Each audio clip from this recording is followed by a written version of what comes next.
मुंबईतलं सर्वात महत्त्वाचं उत्तर मध्य मुंबई लोकसभा मतदारसंघ या मतदारसंघात लढत होणार आहे ती महायुतीच्या भाजप आणि महाविकास आघाडीच्या काँग्रेस या दोन राष्ट्रीय पक्षांमध्ये। मात्र लोकसभा निवडणुकीचा पहिला टप्पा पार पडला तरी या मतदारसंघाचा उमेदवार ठरत नाहीये। काय आहेत उत्तर मध्य मुंबईतली गणितं, इथल्या समस्या पाहूयात झी 24 तासच्या स्पेशल रिपोर्टमधून।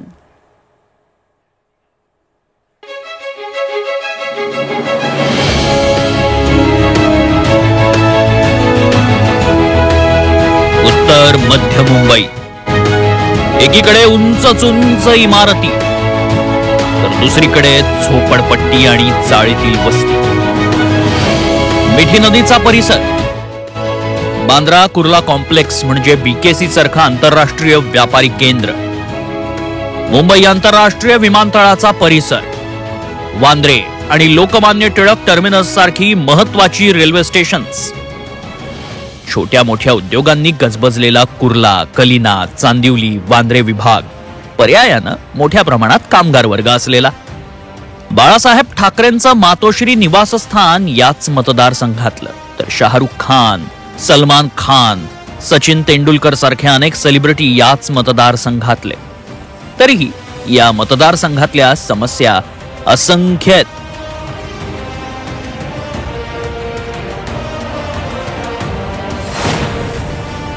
मुंबई राष्ट्रीय आणि आंतरराष्ट्रीय विमानतळाला झोपडपट्ट्यांनी घातलेला विळखा, विमानतळ परिसरातल्या झोपडपट्ट्यांच्या पुनर्वसनाची समस्या, मिठी नदीच्या रुंदीकरणाची समस्या, कोळीवाड्यांचे प्रश्न, मेट्रोची, नवे रस्ते, पुलांच्या कामामुळे प्रदूषण आणि वाहतूक कोंडीची समस्या, वांद्रे आणि लोकमान्य टिळक टर्मिनससह इतर स्टेशनची बिकट परिस्थिती हे या मतदारसंघातले प्रमुख मुद्दे। 2009 मध्ये प्रिया दत्त यांना या मतदारसंघातून जनतेनं लोकसभेवर पाठवलं।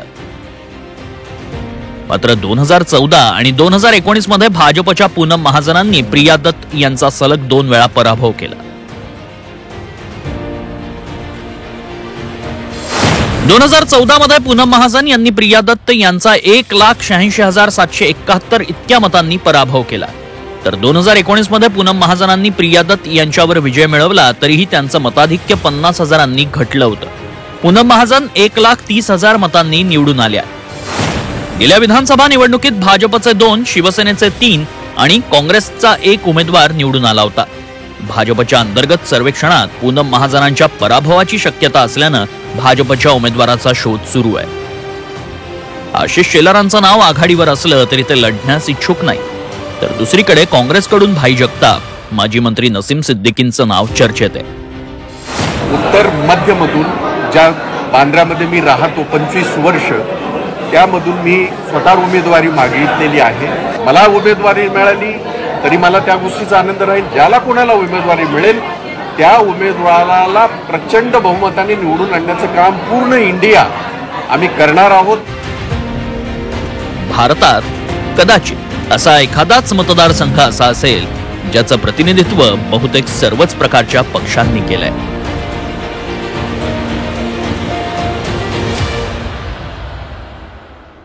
उजवे, डावे, मध्यम मार्गी अशा सर्व पक्षाच्या उमेदवारांना या मतदारसंघात संधी मिळाली। मात्र यंदा महायुती महाविकास आघाडीत कोणत्या उमेदवाराला संधी मिळणार याचं उत्तर मात्र अद्याप मिळालेलं नाही। Video journalist Narsinh Manoj Kulkarni, Zee 24 Taas, Mumbai.